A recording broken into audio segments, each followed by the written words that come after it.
Oh, man. Hey, everybody. Thank you for hanging out for a while. That is not what I expected in terms of when that was going to go on. It turned into a total whirlwind in terms of getting guests on to talk about taxes. Um, the good news is, as I was able to weigh in because I had done the research for American Rule and had that apprentice anecdote, which is, by the way, batshit crazy. If you actually go, by the way, cheers. If you actually go and you look up what all the apprentice people had said about their experience filming Donald Trump, like they were going to Trump's tower, and it was just absolutely disgusting. And they were like, they were just shocked that he lived in this sort of squalorly tower, and they were really worried in terms of how it was like going to come across on TV and whether he was going to seem like a total loser. And so they had to go in and like refurnish things. And man, anyway, so hi, everybody. I am very glad to be done with that. They're going to have me on, I guess, again sometime in the near future to talk about the book more in depth and go a little bit longer. But that was a lot.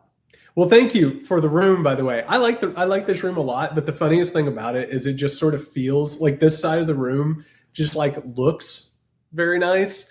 And I like my room and I like my house, but it's just like this I have decided is the interview room, or if I have to do TV or something like that. Anyway, thank you so much for hanging out and being patient. I did not expect that to be an hour. I did not expect that to be an hour. Anyway, yeah, so I'm really glad that was that went okay and that went well. I don't know how you all feel. I love Joshua Johnson. I've loved him for a while when he was on 1A, and he's always been really, really good. I was really happy. Might want to angle to little wooden way so I can get the fireplace in there. I kind of like the centered look, but that's interesting. That's interesting. That's interesting. Anyway, so it came out that the president of the United States paid $750 in taxes. God, what a disgusting fraud Donald Trump is. I mean, really, it's the more that you peel back the layers on this total fraud, the more you realize just how terrible he is. It is just so sad. And I just think all the time about the people who have been won over by him, and like people like people in my family and people in my hometown, and people that I've known who are hardworking people who I know people right now who are paying installments on their taxes. And it's just, no, it's absolutely the system. That's the worst part about it, Matt, is the fact that he has manipulated the system and that there's an opportunity to manipulate the system. I mean, none of this is by accident. I mean, there's a reason why our biggest corporations and our wealthiest citizens are not paying taxes. And it's because, quite frankly, like they can just up and leave, and we care more about them padding their wealth and continuing with their worth than we do anything else. It's really incredibly unfair and really disgusting. I've just been so grossed out by this whole thing, and I honestly I don't think there are a lot of Trump supporters necessarily that are going to hear this and that they're going to be they're going to be won over it, but it's just the facts. Just the facts on the face of this thing are really, really disgusting. Anyway, I am so glad that you're here, and I'm so glad to finally be done with that and to be here with my people. Cheers again. I got a bottle of Woodford, and I'm going to take off this jacket.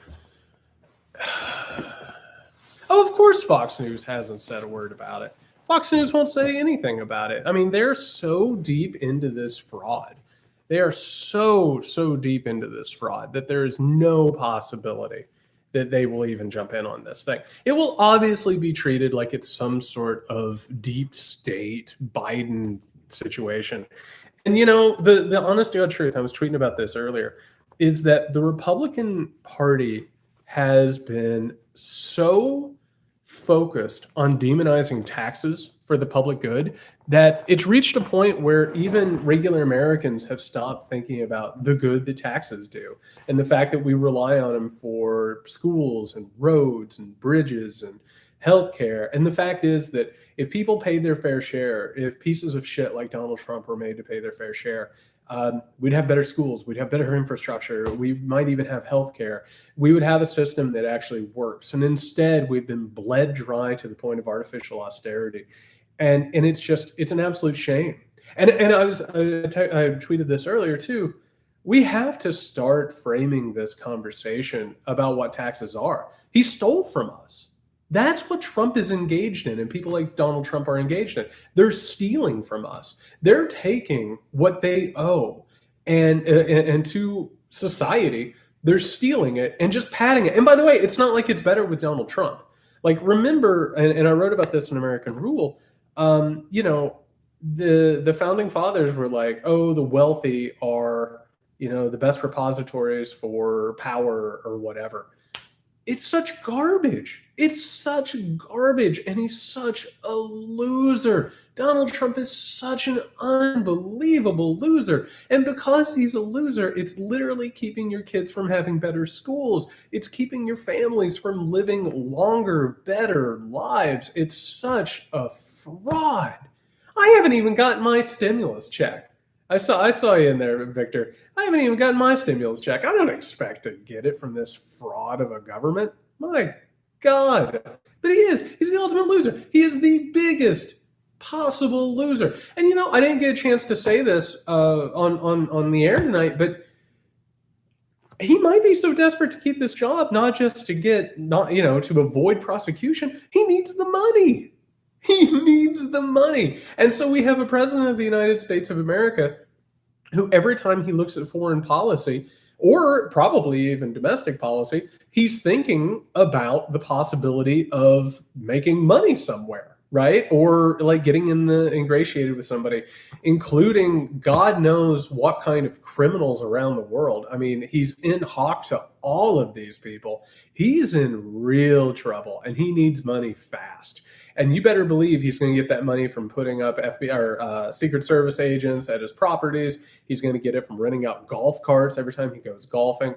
I mean, it's unbelievable. It really is truly, truly unbelievable, except for it's totally believable. My God, what a fucking fraud. Hey, anyway, so here we are. We're doing a bourbon talk. I'm really, really glad that you're here, of course. $70,000 for haircuts. Oh, they deserve a refund for those haircuts is what they deserve a refund for. So I am going to open up my phone here in a second and start going through the questions, but I'm so glad that you're here. I'm so glad that you hung out. I was so worried that this thing was somehow or another going to fall apart because of the timing and everything. I thought it was going to work really, really well. I thought I was going to get done with this and then just come over here and do this thing. And it just ended up in an emergency queue. And between you and me, like I've gotten bumped a few times in the past couple of months. So I was just like, it's probably going to get bumped. And then it just kept going and going. And it was really cool. It was really cool that they had me on, and I appreciate you hanging out and watching and supporting. So here we are. So I'm going to finish this one off. I'm going to pour myself another one, and I am going to open up the questions. We got good stuff to talk about tonight. And I've been dealing with the security situation on all my stuff. So I think we should be okay. I think we should be okay tonight. I'm settling in. I'll tell you that much. I'm settling in for the long haul. And maybe by the time I'm done, nobody will be here. Whatever. I'm settling in. I need a couple glasses of bourbon, a I've got a decent internet connection. I'm sitting in my room. It's halfway. It's halfway nice out. So we got that going for us. We got so real fast before we begin, just a reminder: on Tuesday we have the first presidential debate, which I'm still going to be shocked if it happens. I'll tell you the truth about that. I am still going to be pretty shocked if it actually happens.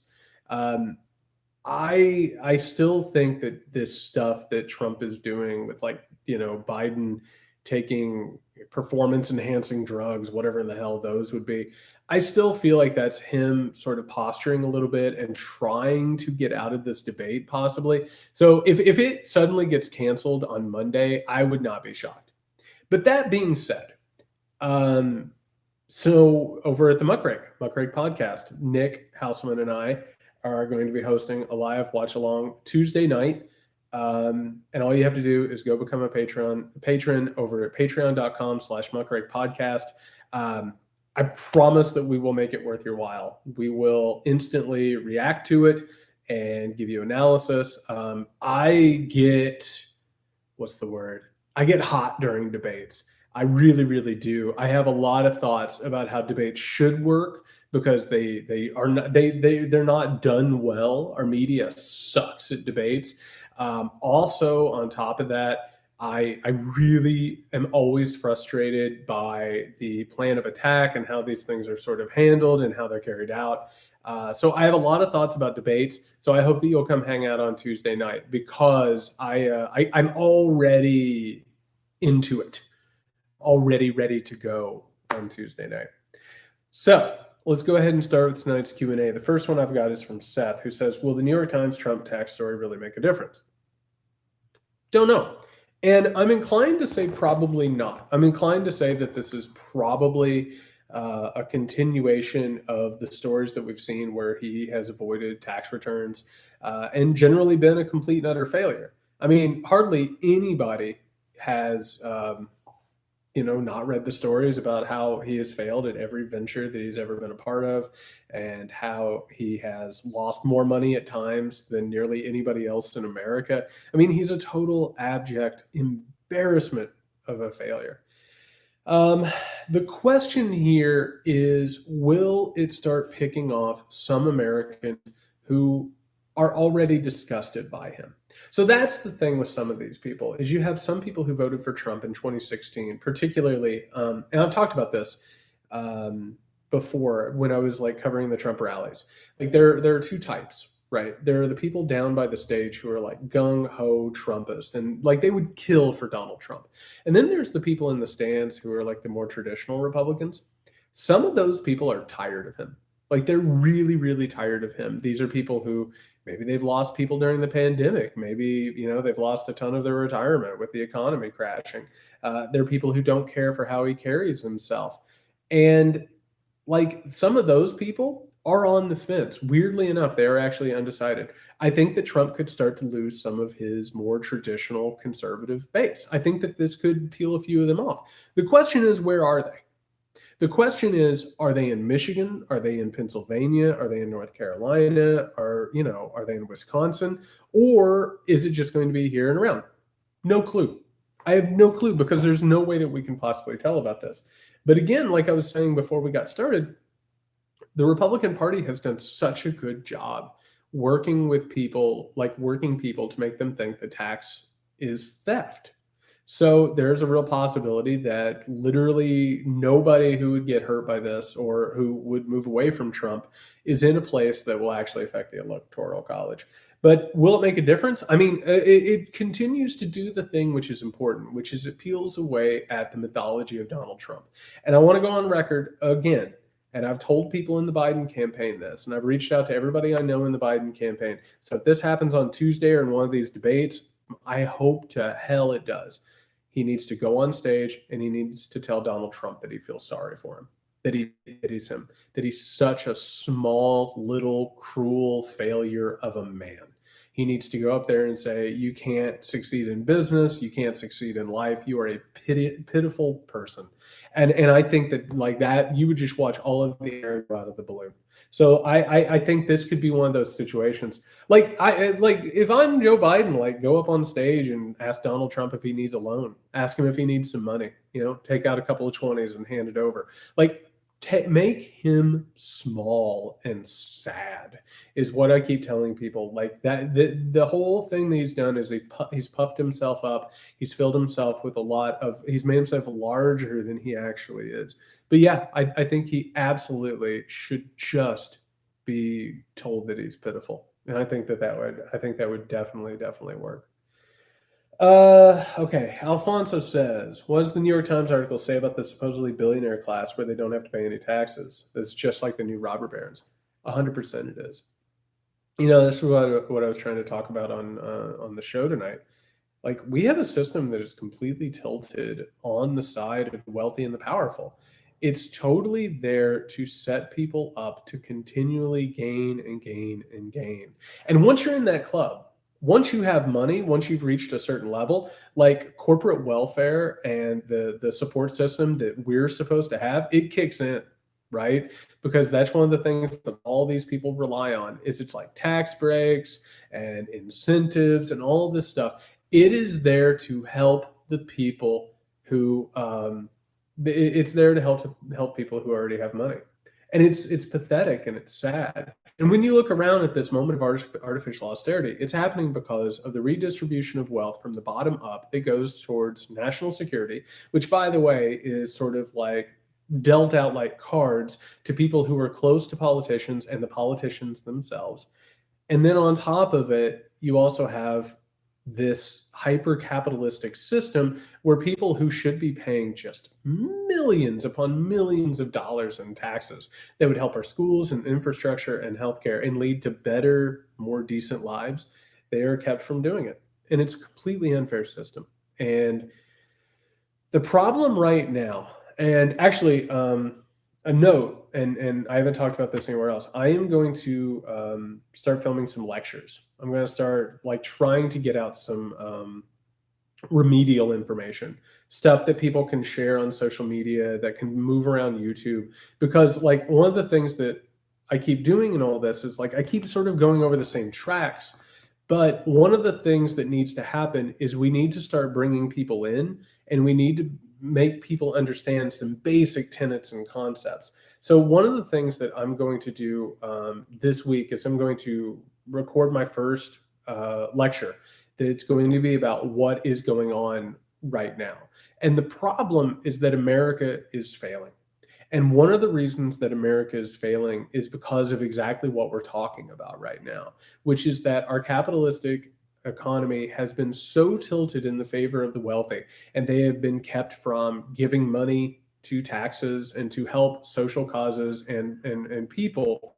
It's led to a moment where we don't have any money. We can't do anything anymore. This state is failing.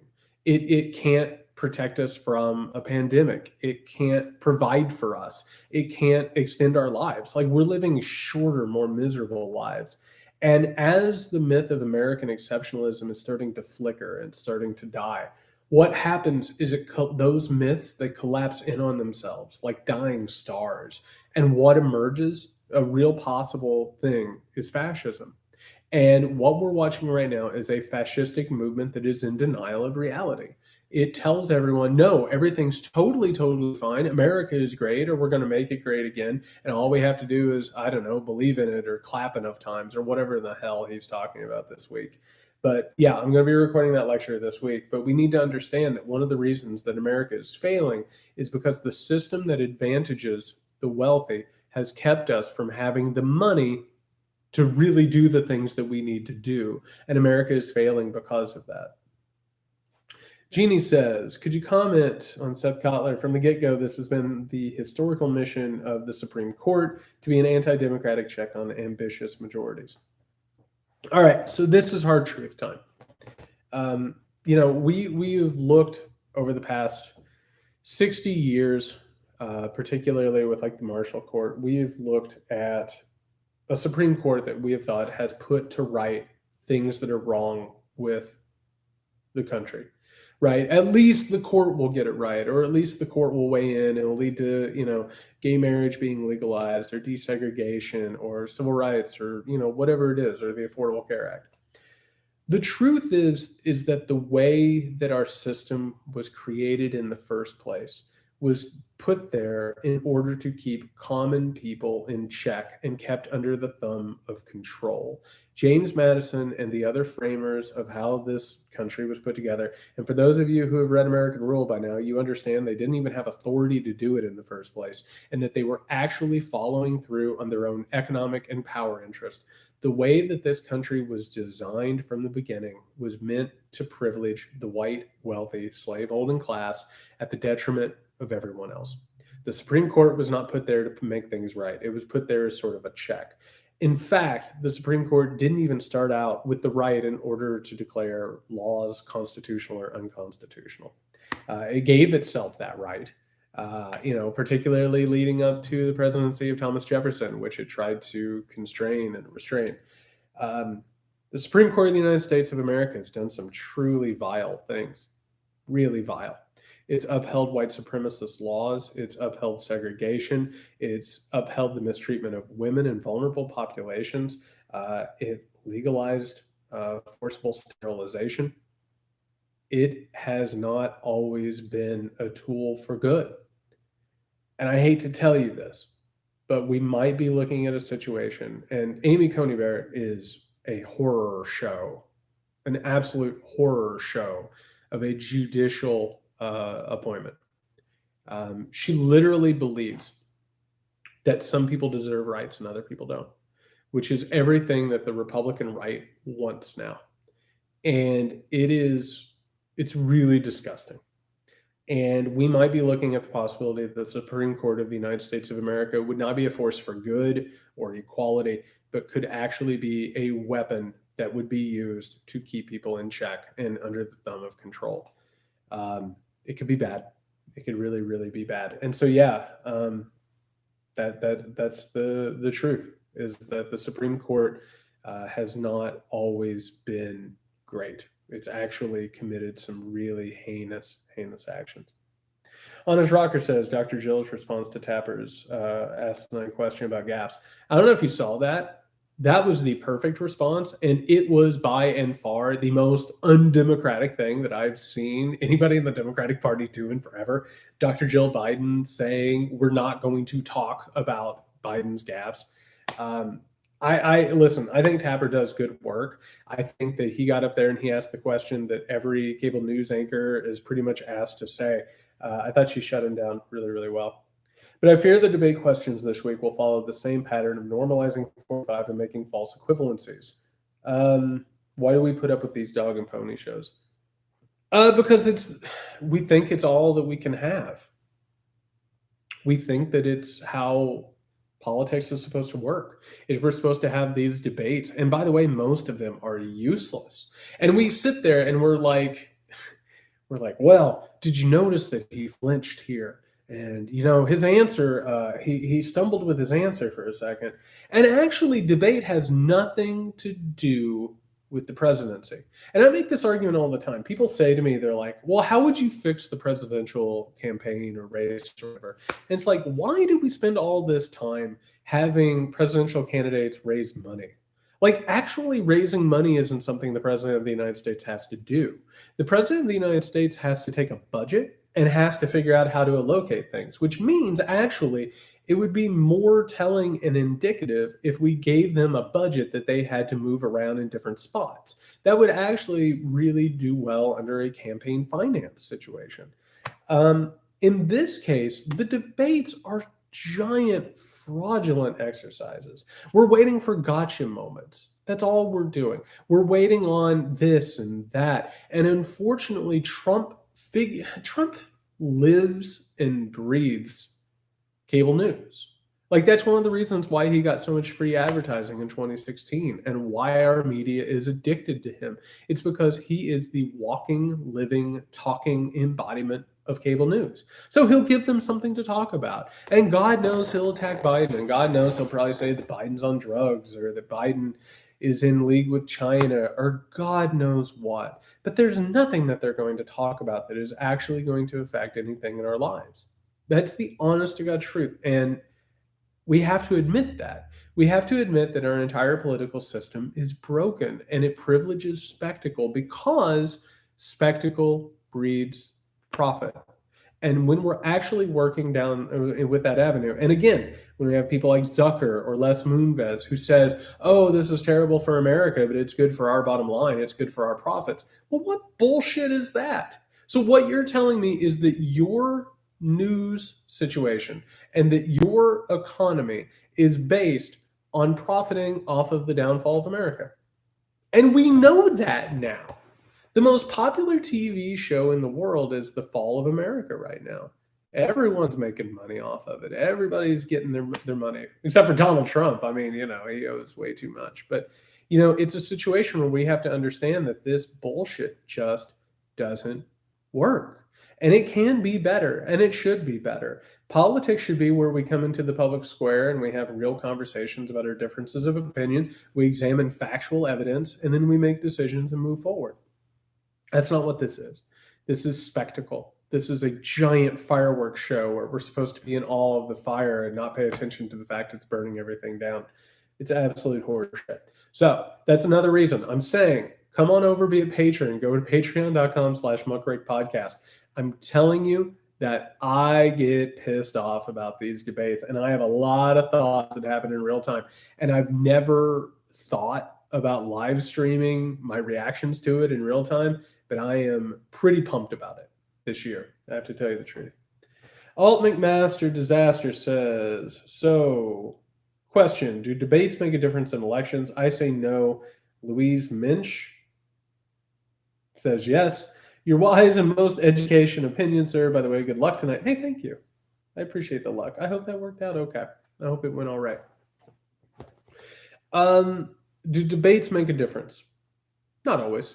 No. I mean, most of the time people go in and they're rooting for one person to beat up on the other person. Part of what it does is it actually affects the horse race mentality more than anything else. The last debate that we saw that really made a difference was the first debate between Barack Obama and Mitt Romney. And Obama came out and just sucked. And he was never a great debater. That was not his skill. Of course, Barack Obama's skill was oration and delegation. And that was one of those situations where, Joan, I just saw your question. I'm going to answer that in just a second. Barack Obama sucked in his first debate with Mitt Romney, and it hurt the polls. But Obama was going to win that election. That was never in doubt. So again, one of the things that we're watching here is we're watching the spectacle get rolled out. We're watching the whole game get played. And I will say this because I haven't touched on it in a live stream before, and I haven't tweeted about it. And here we are on a Sunday, and it's late, and we're hanging out. A big reason the debates are what they are is because we've all been brought into pundit culture. Now, pundit culture is where we all think that we can look at the political games that are being played and we can guess better than other people, right? It's that Monday morning armchair quarterbacking. We've all been trained to look at things through the eyes of pundits. And when we do that, we start believing that politics is a game that can be maneuvered. You can make this move or that move. You can make the right move or the wrong move. And so what we end up doing is we start selling off our own interest because what we're doing is we're basically playing fantasy football with politics. And by the way, I don't know if anybody in the chat has ever played like fantasy sports. When you play fantasy sports, like I'm a Cubs fan, right? If I was playing fantasy baseball, I'd be rooting for people who weren't part of the Cubs, right? Because then I would hope that they would help me and it would make me seem like I have more knowledge than other people. Well, what ends up happening is you start rooting against your own interest and you start sort of diagramming politics and you start guessing what will work or what won't work. And you start forgetting that politics is actually a life or death thing and that people's welfare and people's fates are actually being decided in the public sphere. So a really big problem in all of this is this pundit brain, right? And in these debates, we spend so much time being like, oh, I didn't like the way that he answered that, but he could have moved over here, and I like the way that he used his time, and he did this. And then by the end of the thing, we all have opinions about how it worked. And instead of paying attention to the fact that politics is a life or death pursuit, we spend more time talking about the game of it, the game theory of it. Jones says, why? Oh, I lost it. Okay. Why should we have to go bankrupt or die because our government was derelict in duty to protect us? That is a great question. It's such bullshit. This whole thing, I don't know where you guys are with this. I'm so frustrated and pissed off about the coronavirus situation. Like, it's getting worse again. I mean, it didn't really go away, right? Like, it's not like we moved out of the first wave and now we're going to move into the second wave or third wave or whatever in the hell it is. We are in a situation where we have a government that can't protect us. We have a president who has carried out democide against us and has used the pandemic for his own political purposes. And on top of that, is so delusional that we can't even tell whether or not he actually understands the science of it or whether or not he's just lying and letting people die. It's so disgusting. Oh, it's so disgusting and so demoralizing all the time. And here we go into fall, here we go into winter, and God knows what this is going to be like. It's just awful. Sarah says, I've read up to the Nixon years in American Rule. I hope American Rule is treating everyone well. I've been just a moment. I have really, really appreciated all of the kindness. Um, and Oh, Chris, I see what you're just saying here. I'm gonna answer on that. I've appreciated all the kindness and support on the book, and I have to tell you, it was a lot to write. Like, I wore myself out. Like, I gained some gray in my beard writing that book, and for the people to be so supportive and so kind, it was so worth it. And it really felt like in writing it and researching it, I really started to understand exactly what was going on in our politics and how things happened the way that they did. Um, it's been so cool to have people read it and enjoy it and seeing pictures of it and having people reach out about it. I just want to say thank you. It's been really, really cool. It's been a nice it's been a nice oasis in all of the bullshit that we're all going through and all of the trauma and pain that we're going through. Yeah, so thank you for that. Cheers. Okay, so Sarah's read up to the Nixon years in American rule. I'm wondering what inspired you to write a complete history of the country and how you were able to organize so much material into so fluid a narrative, and how has Trump managed to convince followers he's pro-military? Well, first and foremost, I had to retell the entire story of America because I didn't know it. I I started the book off with this anecdote. I had this woman ask me at another book reading, like, how we got here or how things had happened. And I had a decent understanding, but I didn't have the total understanding. And I realized that I needed it. And it wasn't enough to have a basic understanding of history because I knew that I was missing something and that something about America wasn't sitting right. And I needed to go back and I needed to really dive deep and really understand it. Um, and I realized that when I did it, that this was something that was missing in American discourse right now. We need an understanding of how we got to Donald Trump because, again, Donald Trump is not the disease, he's a symptom. And America has been very sick for a very long time. It just so happens this is a late stage symptom. And I realized that I needed to retell the story of America and particularly American exceptionalism, because American exceptionalism is the reason that we are in the situation we are right now and why we're at this moment of crisis and why things have gone so haywire and so poorly and so badly. So I knew that I had to rewrite the entire thing, but I also needed to do it in a digestible volume. I needed to do it in such a way that people could pick it up and possibly read it in a couple of sittings. I didn't want it to be like a really intimidating giant book. If you enjoy American Rule, by the way, another book, if you want more American history, These Truths by Jill Lepore is fantastic. But it's also a brick. Like, you could hurt a human being with that thing, and it's so like it goes so in depth with everything. It's a really amazing read.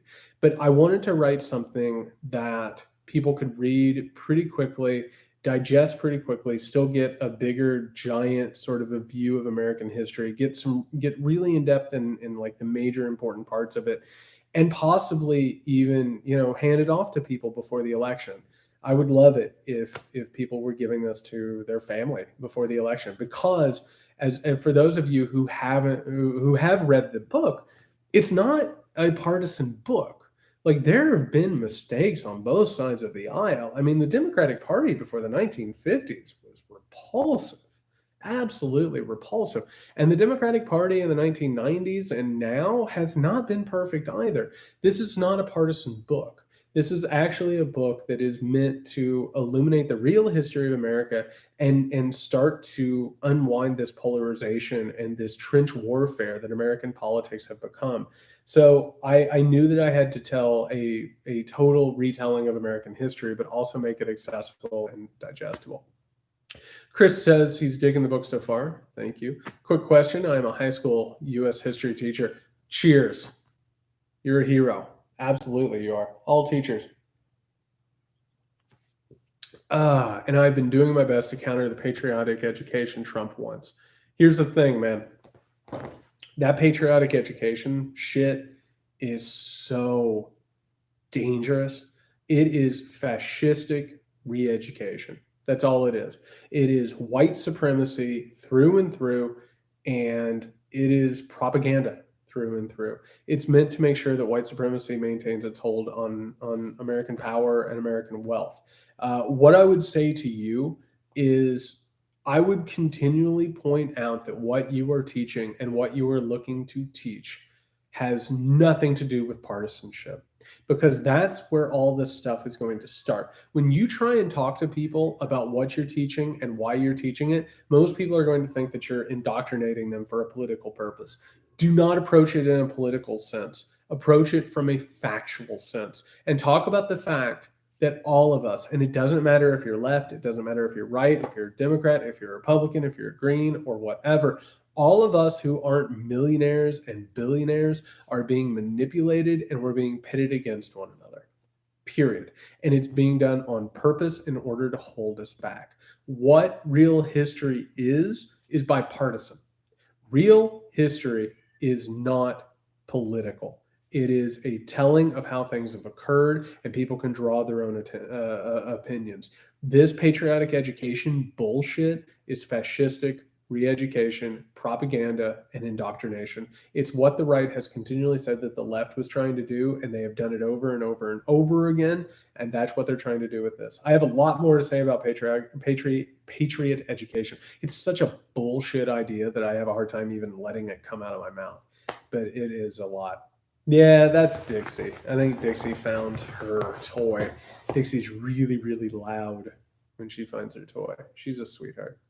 Lucy, do you think the GOP knows it's game over for Trump's reelection? Or are they just preparing for conservative rule by 6 right-wing justices? That's a great question. I think there are parts of the Republican Party who expect Donald Trump to lose. I think that they know that they got to go ahead and get the judges in, and that will be the completion of a project. I mean, that is what Mitch McConnell has been working on, a complete takeover of the American judiciary. Well, the question here is, how many of them feel like this? And how many of them feel like they're setting up a one-party rule for the future? That's what they want. They really, truly, honestly want that. They want an America where they have total monopoly over power and control.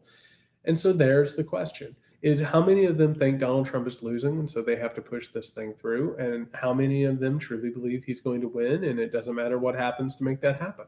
I mean, there's a lot of people right now who are gearing up for, one judicial override after another on your votes.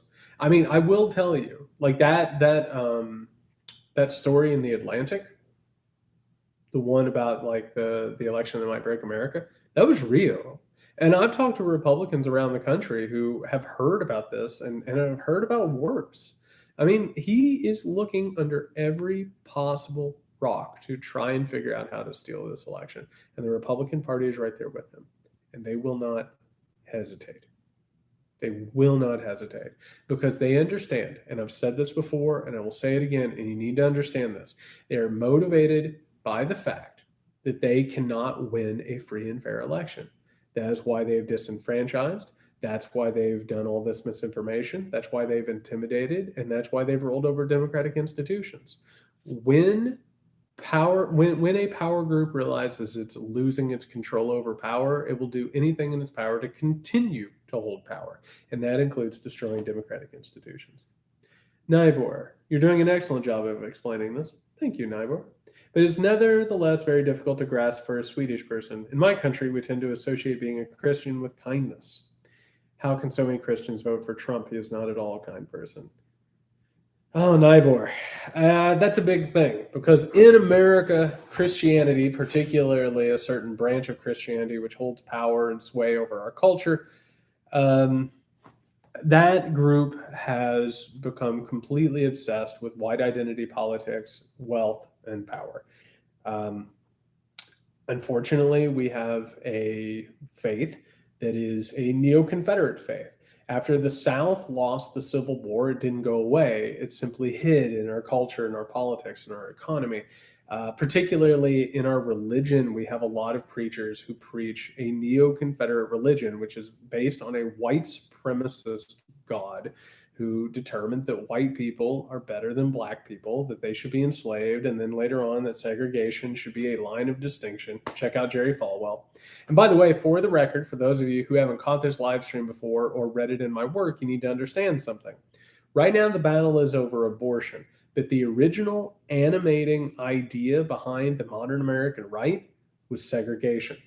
They believed that there was a holy line that should not be crossed. And then later on, when abortion became a hot button issue, they realized that it was a lot better to talk about being anti abortion than it was to talk about being pro segregation.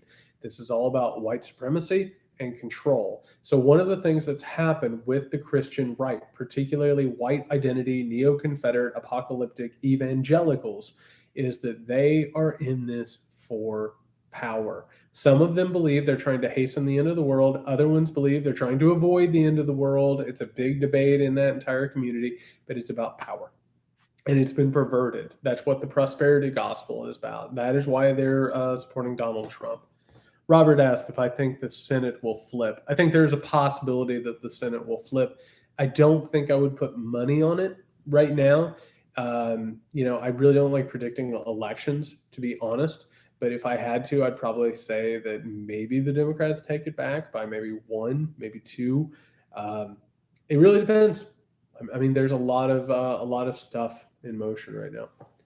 Monday. This is a big question, and I think there's a lot we have to deal with here. Monday says that she feels herself torn between two valid arguments regarding Trump's willingness to accept election results.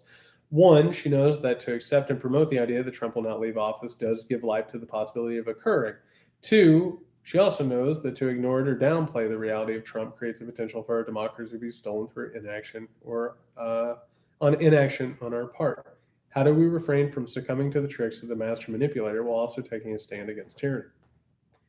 Okay, so I'm going to start off on a couple things. No, you don't have to worry about being long. This is an important thing.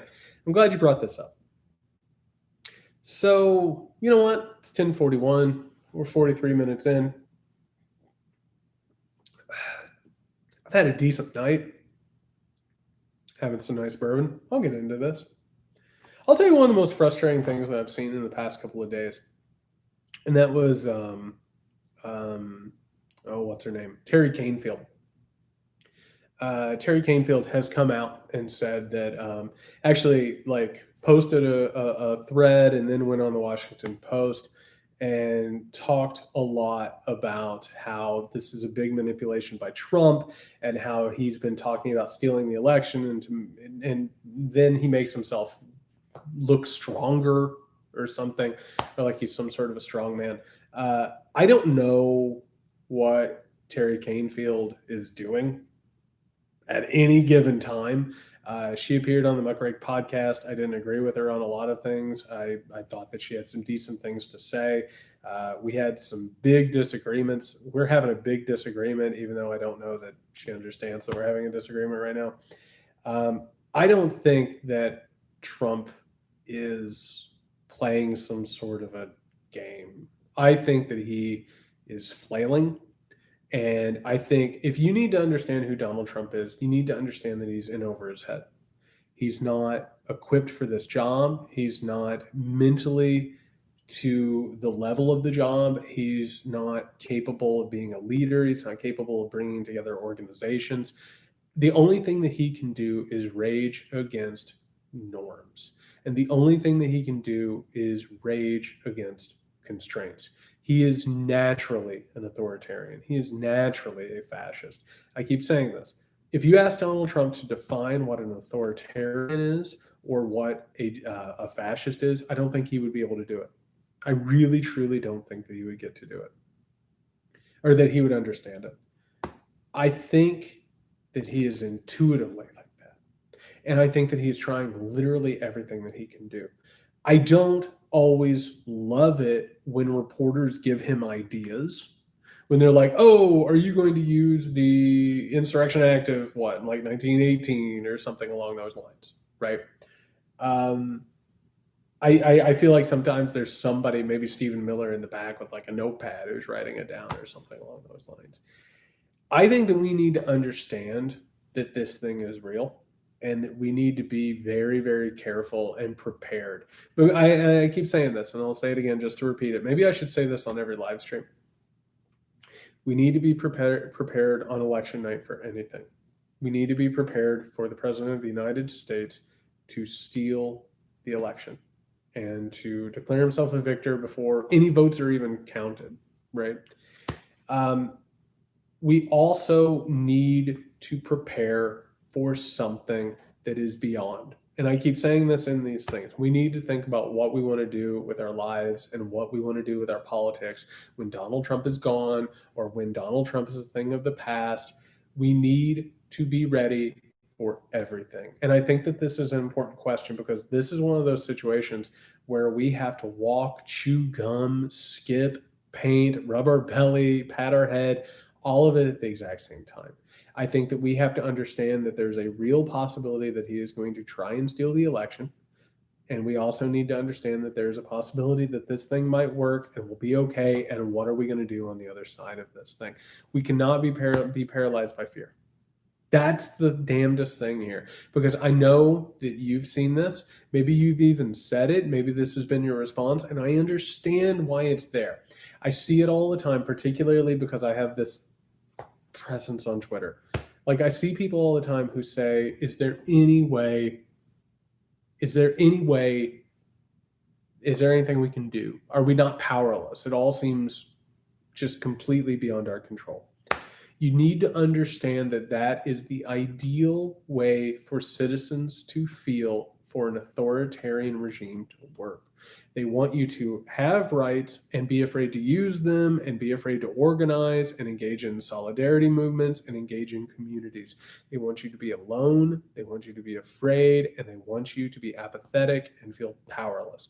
We have to both understand that it is a real possibility while also having hope that we can find something better. And that's one of the hardest things in the world. And it's very, very hard for a few reasons. We're not taught to deal with this. I've been thinking about this a lot lately. I never had a class where we talked about what would happen if a United States president went crazy and, tried to carry on a coup. I never had a class where we talked about the possibility the president of the United States might try to steal an election or invalidate my vote, or I don't know, declare war on the American people while also stealing from them. We're not taught to do this. This is a situation that every time it pops up, and we have to look at history, by the way. We can look at fascist movements in the 20th century. We can look at proto-fascists that go back even to the Roman Empire. We can understand what motivates these people, and we can see how other cultures have fought against them, but this isn't natural for us. We are taught to engage in politics from a good faith standpoint. This is foreign. This is alien. This is not something that we have any experience with, and it's not anything that we have been prepared for. This is really weird. And you need to understand that that panic that you're feeling is natural. That is a natural response to what's going on in this country. You're not alone in that. Other people, thousands, if not millions of Americans are feeling that panic that you are right now. That makes you strong. That's the thing to remember, is the fact that millions of Americans feel that means there's more of you than there are them. And so we have to remember, in the midst of being afraid, that we are powerful and we are capable. And that's really hard. That's really, really hard. And we're not prepared for this. Monday also followed up and said, did you see the Atlantic article about the constitutional crisis? Absolutely, I did. Absolutely, I did. And it is, it's really frightening. It's really, really, really frightening. And I wish like hell that the people who represent us and the people that we've put our faith in, I wish that they would start treating it with the seriousness that that it deserves. Because it's not enough to send out fundraising emails. I don't know about you. I'm sick as shit of fundraising emails. And they're just using the Supreme Court crisis and Trump stealing the election crisis and this crisis and that crisis as a reason to get my money. I'm just sick of it. I'm sick of seeing the ads. I'm sick of being asked for money. I'm sick for spending money on politicians who refuse to treat this like the crisis that it is. I understand money makes the entire system go around. It shouldn't, but it does. Like, start treating this real. Start treating it like what it is. Oh, here, we'll go with this. Jet Salom says, do you think the Democrat and the other non-Republican politicians are equally responsible for the unchecked rise of fascism in America? No, I don't think it's equal. And this is the thing. It's not about this side, that side. It's not about equating the two. The Democratic Party has failed in multiple ways. And they have failed to. I tweeted about this the other day. As the Republican Party has acted in bad faith, they've thrown up their hands and waited on the media to play referee. That's not enough. It's not enough. And in the midst of this crisis, they have continually wrung their hands, and they don't want to talk about what Donald Trump's doing, and they don't want to call it a crisis, and they haven't used every means that they have. They also are totally afraid of being called socialist and liberals and progressives. And as a result, they haven't spoken to the American people in a very long time. It's about damn time they started talking to the American people. It's about damn time that they started embracing their old solidarity roots, that they started reaching out to labor, that they started reaching out to vulnerable populations, that they started moving away from corporate sponsorship, and that they started calling this and treating this in the way that they should treat it, which is as a political, societal, existential crisis. That's what they need to do. Now, are they as responsible as the Republican Party? Hell no, they're not. The Republican Party has dove in with both feet, head first even, into the abyss of fascism. They realized in the 1970s that they weren't going to win elections anymore through simple populism and through simple votes. They needed to appeal to the white supremacist parts of America. They realized that they need to carve up the electorate in order to win the Electoral College. The Republican Party could never win another popular vote again. It's impossible. They can't do it. They can only win the Electoral College. And by the way, everyone, why do they win the Electoral College? Because the Electoral College was constructed intentionally to privilege white, slaveholding, wealthy men. And that's who they go after, and that's who they take care of. Oh, real fast. Victor says that the Dems moved right. I disagree with that. Listen, I know where you're coming from on this, Victor, the fact that they had lost big in those elections. But one of the biggest problems was with Reagan. Reagan was a lie. Reaganism was a complete and total lie. What we've talked about with Ronald Reagan is a complete fabrication. He was not small government. He was not fiscally or socially conservative.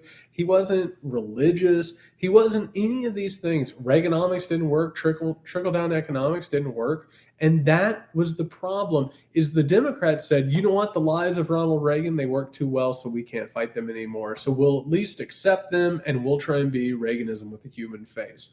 The problem was there was an alternative, which was that the Democrats could have made the argument that Reaganism was a lie and used facts. Now, would it have worked? I don't know, but they simply decided that they couldn't do it. So I think you're right, Victor. They did move towards the center and center right because of the electoral problems. But I would have loved to have seen what they could have done if they simply addressed Reaganism head on and called it out as the fraud that it was. Tell me if this sounds crazy. Tell me if this sounds crazy. Ronald Reagan was a complete figurehead who didn't understand his own government. He didn't understand his own policies. He didn't like meetings. He didn't like reading his papers and his briefings. They had to make cartoons to even get him to pay attention. He kept very short hours in the White House. He wasn't actually religious, but that was the thing. You're exactly right, Victor. Reagan sold his lie and it worked. He was amiable and was liked. It's a tough combo. Absolutely it was. And so the Democratic Party should have resisted and figured out an alternative.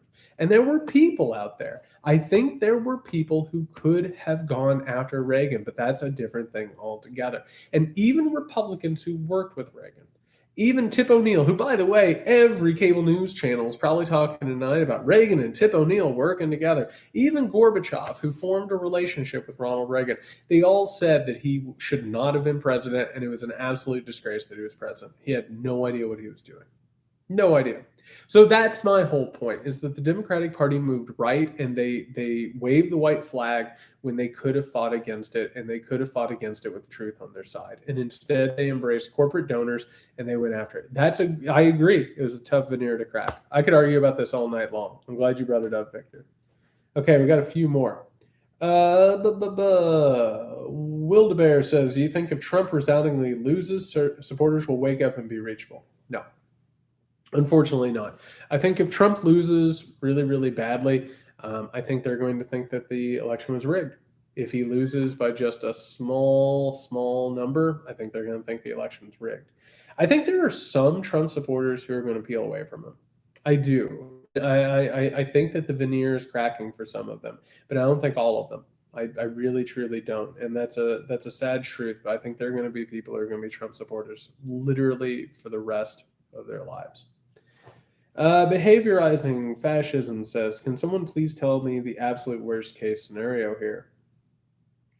I feel like it's this thing in the air that everyone knows but me. Despite this account, I can only behavior analyze what's happening in front of me. Not really sure where this ends. All right, so here's what I'm going to do. I'm going to give you the worst case scenario, and I'm going to give you the best case scenario. The worst case scenario is that Donald Trump doesn't even wait for any ballots really to be counted. He declares himself victor. This thing turns into an absolute legal nightmare. In the midst of the legal nightmare, we have widespread violence, anarchy, conflicts in the street, sectarian violence. Dees, I'll answer that in just a second. We see sectarian violence leading even up to the edge of, genocide in certain cases. We could see areas that sort of descend into civil war-like scenarios. In the midst of it all, Donald Trump figures out some sort of continuity of government plan that was probably written by, Dick Cheney one night and Donald Rumsfeld in some bunker somewhere. And we go into a society where power has been stolen, but everyone's so apathetic and feels so powerless that we all just kind of shrug and we go about our business. And meanwhile, we see a situation where social media and internet companies and media companies, they're making a ton of monies, as are American corporations. And as a result, you see a surveillance state, but also an altered reality that completely changes the way we feel about the world around us and keeps us in a state of perpetual submissiveness. And I've said this before, it's not going to look like Gilead. It's going to look like an America that is crueler and more awful, but there's still going to be the waving of the flags. You're going to see women and people of color and vulnerable populations are going to be under the thumb of oppression, but it's going to be hidden because the American consensus hides that cruelty behind the veneer of, charity and liberty and equality and freedom. And we have an entire situation that feels like a simulation of America and keeps us in a stasis that is both toxic and poisonous, and also reeks of a new age, postmodern digital authoritarianism. 10, 9, 8, 7, 6, 5, 4, 3, 2, 1. Cheers to the 1 hour mark. That's a depressing worst case scenario. I tell you that because we need to understand the worst case scenario so we fight even harder to stay away from it. This isn't just, if we lose an election, we'll try again in 4 years. This isn't yeah, he's bad, but he's not that bad. It's that bad. That's the worst case scenario. And I have to tell you, if you really want to know how this stuff looks, go look at Putin's Russia. Go look at China. Go look at how they treat dissidents. They poison them. They murder them. They surveil them. They're building camps for them. God knows what's happening behind the scenes that we don't even know about. It is about the veneer of liberal democracy that hides a managed democracy where elections don't matter, rights don't matter, liberties don't matter. People live in perpetual fear and perpetual powerlessness. That's the worst case scenario. That's the absolute worst case scenario. Best case scenario. The best case scenario is that Donald Trump gets his fucking ass beat in November. And it is so resounding that there's no doubt among a few groups that sit on the fence. And by the way, I'm not talking about undecideds. I'm not talking about people who don't know how they're going to vote. I'm talking about people who don't know what they're going to do when the shit hits the fan.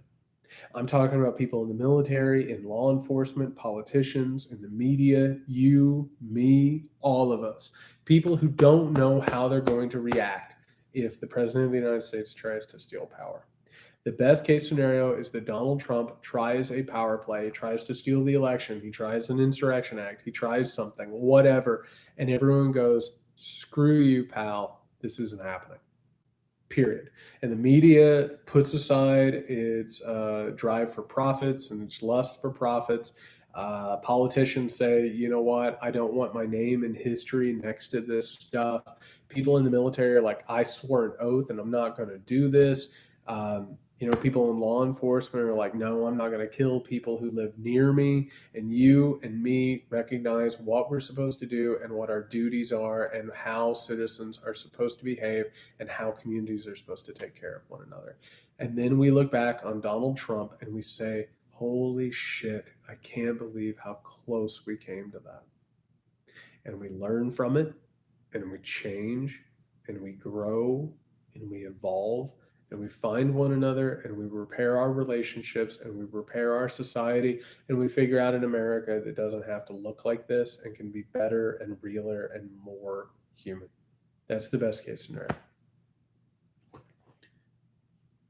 All right. Next up, Alex. If Trump really does lose, how do we contain him until Biden's inauguration? I don't know, man. I think that's the thing is, if Trump loses, I mean, my God, and if he accepts defeat, which, whatever, it's just never going to end. He's just every day for months, if there are months, he's going to just be on Twitter every single night.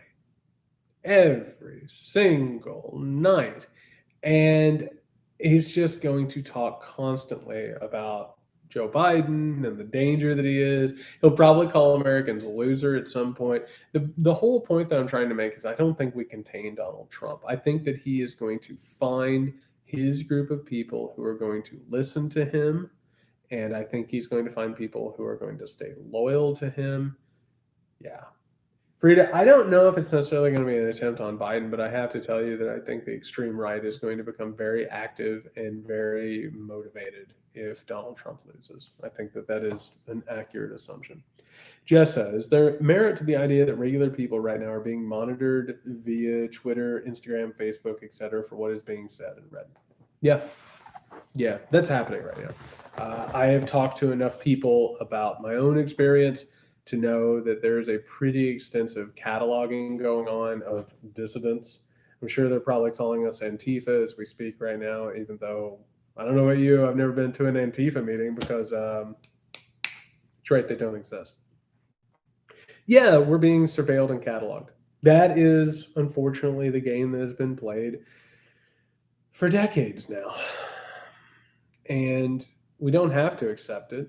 Matter of fact, we should reject it. We should expect better, and we should treat this like the threat that it is. But if you really want to know what's coming, if you really want to understand what's just over the horizon, pay attention to what China is doing. Pay attention to the fact that, like all of these social media and tech companies, when China calls them and says, "Hey, here's a stack of money. Can you help us censor people? Can you help us surveil people?" Facebook and all of them are just like, "Absolutely, we can do that." Because corporations are all about making money. They don't care about our principles. They don't care about liberty, freedom. They don't care about our rights. They don't care about the Constitution. They don't care about privacy. So, yeah, absolutely, we're being surveilled right now. And absolutely, we're being watched right now.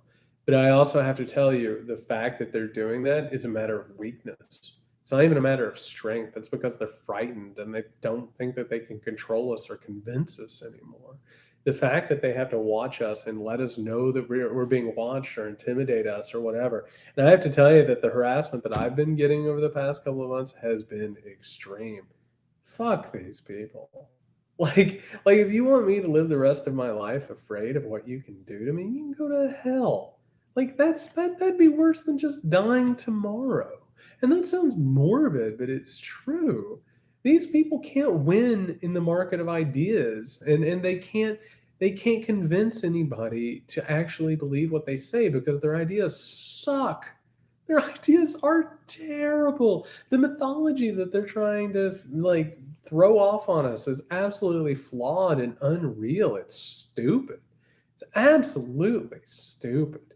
And yeah, surveil me, keep a list of what I do. I don't give a rat's ass, man.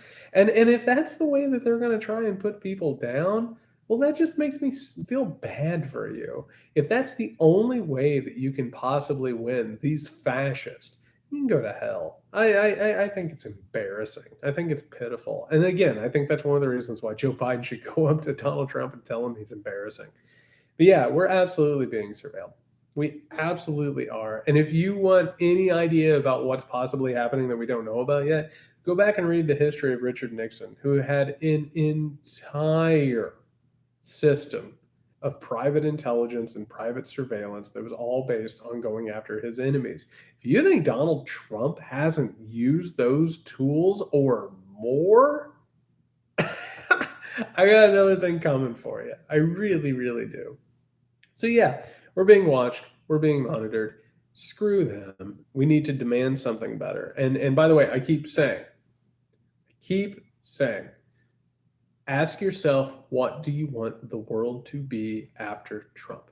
What do you want the world to look like? And part of it should be privacy. Part of it should be a life without these surveillance measures, without these vulture capitalists picking at you constantly and messing around with your algorithms and looking through your flotsam of your subconscious. It's disgusting. It's disgusting. Real fast, if you haven't already, a really good book after you read American Rule, a really, really good book, and it's a giant, giant tome, and it'll mess you up for a while. The book Surveillance Capitalism. Go and check that out. If you want to see what's actually happening behind the scenes, it's insane. It's absolutely insane what they've done. And if you want to understand the power that has been leveled against you and what the odds are, go and read Surveillance Capitalism and understand that that stuff has been used to manipulate you, surveil you, and catalog you. It's disgusting. It's disgusting. So anyway, if somebody wants to surveil, feel free. I've been under surveillance for years now because of fascists like Donald Trump and the right. So screw these people. Whatever. It's so pathetic. I don't even want to talk about it. It's so pitiable. Catherine says, oh, I didn't realize I saved this for last. What is the experience like being on a major network? Like end to end, what do they tell you in advance? Logistics involved? How do you prep? What happens afterwards? So real fast, the entire thing is pretty straightforward. It used to be that you would go to like a local TV studio, and then you had like makeup, and they mic'd you up. Usually, you'll do a preliminary interview with a producer, and they talk about what you're going to talk about. It gives them ideas for what they might cover, what they might talk about in the discussion. It gives you ideas of what might come up. The situation I had tonight, my preliminary conversation had nothing to do about what I ended up talking about on TV because it was breaking news. But most of the time, you have a decent idea. You sort of prepare for that thing. Now, in the age of the pandemic, you don't have to go to a studio. You don't have to get makeup, all that stuff. One thing that people don't tell you is that you very, very often, D West, I'm going to answer that as the final thing on this. Most people don't tell you is that you get bumped all the time. Like you will, these TV producers are constantly changing their TV shows, even minutes up to the actual airing of the show. So you get bumped all the time, and you have no idea. And eventually, you get like a few minutes out. You're like, okay, well, I guess this one's a go. So here we go. And then you get on, and in some situations you can see the show, in other situations you can't see anybody. Tonight I was able to see Joshua Johnson, which was weird. I wasn't used to that, to have the actual show on there and then to actually look at myself on the screen while also having the delay back and forth. You try and be ready with a few things to talk about. You try and be ready to go wherever the thing's going to go. But it works the best when you have a conversation. And the other thing that I didn't know, if any of you end up on a TV show, that I wish somebody would have told me this, it's try and stay as still as possible. You don't want your eyes going around everywhere. You don't want to nod too much. It creates like a lot of movement all over the place. It's a very weird thing. It's a very, very weird, unnatural feeling to go on TV. It takes a while to get used to. And the funniest thing about it is within seconds of starting like a TV appearance or even a radio appearance, really, you kind of know whether or not it's working or not, or what your sort of timing is going to be. And then you sort of have to either reset or go with the flow or do whatever. It's a really, really weird thing. All right, I'm going to end here with D West, who says, how do I handle all the stressful crap? And here is the really terrible truth of it, is eventually you just get used to it. And that's not great. And I'm talking about harassment. I'm talking about intimidation. I'm talking about this surveillance that we were going into. But I'm also talking about this entire situation. It's exhausting. It's demoralizing. And, it's a hard thing because you feel helpless and powerless and demoralized constantly, and particularly with Trump's lies and the Trump administration constantly gaslighting, but also the constant flow of the news cycle. It's so exhausting. And Erica, you're exactly right. This is a moment of collective trauma. I think one of the first things that you have to do is you have to understand that the reality is real, right? Because so much of this is about gaslighting. It's being told that, you're a snowflake, or you're being triggered, or you're overreacting, or you're an alarmist. And one of the things that I've been very frustrated by, and I tweeted about this the other day, it's like, I've been warning about Trump and fascism since 2016. And for the longest time, it was just like, oh, this is hyperbole, this is alarmism, whatever bullshit they had to say. And it's just like watching it happen has just been, it's been so hard. Like, I have to honestly be honest, it has been hard. Um, Watching it unfurl when it's all been so obvious and we've been told left and right that's not real. We've been gaslit, we've been so mistreated. And everyone else has thought that the status quo would work, or that our systems were sound, or that they were going to pass some sort of stress test that Donald Trump was giving them, or whatever. So I will say that that has been a really, really exhausting part about it. In this situation, I would just say trust your own instincts. I would say take time every now and then to do the things that you love, to take some time off, but to also recognize the severity of the situation. Understand that this is bad. Understand that we are threatened right now, and that we are in a moment of societal, political, and existential crisis. Knowing that is a big part of the battle. If you know that it's true and you know that your instincts are real, that overcomes a lot of the gaslighting, that overcomes a lot of the manipulation and the propaganda. If you understand that that is true, then you can fight it. And you can fight it. And I keep saying this, like, American history shows us that there are moments of powerlessness and apathy where it's like Americans have no actual power, and then there are moments where the pendulum swings and we remember that we have power through solidarity and organization. And again, I keep saying this, and I'm sorry if it sounds like a broken record. This is about community. This is about finding love and intimacy with the people around you, your neighbors, your friends, your family, your community. We need to remember that through each other, we can repair the atomization of society and we can fight back fascism. And when you find those communities, and when you find that support, and you find that love, and you find that intimacy, and you find the battles that you can go and you can win, what ends up happening is that those people, they put the wind in your sails and they pick you up when you fall. And this is going to be a long fight. It's going to last a lot longer than November, and it's going to go on a lot longer than Donald Trump. I have to tell you, the first step is beating Donald Trump in November and surviving whatever happens afterwards. We have a lot of stuff that we need to fix. This country was really messed up before Donald Trump, and we have to fix it, or else something worse will happen, or we'll just continue going down this cycle. So we got to find community, we got to find intimacy, we got to find love, and we got to find truth. And when you find those things, people will pick you up, and your community will pick you up, and you can find the strength to fight this thing. Because I have to tell you, going back to what I was saying, the alternative is just too horrible to even speak about. And we can't let that happen, and we're not going to let that happen. So here's cheers to beating the fascist. Here's cheers to a better tomorrow. Here's cheers to a world where we don't have to do this. Here's cheers to a better life. Cheers.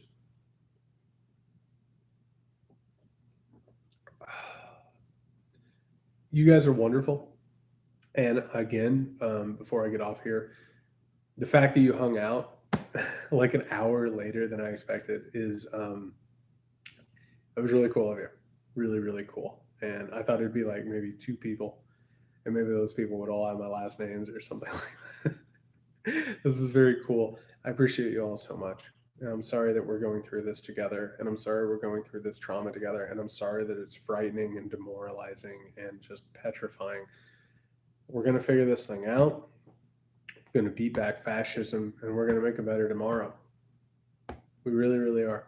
I truly, honestly believe that, and I hope you believe it too. I look forward to these Sundays as well. Love you all. You're wonderful. You're good people. Next Sunday, hopefully, we'll be doing this at 8 p.m. Eastern, like usual. We'll see if I'm back on the show or not. This week, big week. New Muckrake podcast comes out on Tuesday, and then Tuesday night is the first presidential debate. If you haven't already, go over to patreon.com/Muckrake podcast, become a patron so you can watch it live with Nick and me. And if you haven't already, I have to plug it. I really, really hope that you've had a chance to read American Rule. If you haven't, go and pick up American Rule, How a Nation Conquered the World That Failed Its People. If you have read it, please let me know. I love it, love it, love it when I hear from people about this thing. And yeah, I appreciate all of your help, all of your support. We're going to do this. Absolutely going to do this. Thank you all so much. Please be safe. A lot of fighting to do in the next couple of weeks, next couple of months, next couple of years. Take care of yourself. Take some time here and there. Recover. Let's take the fight to him. Thanks, guys.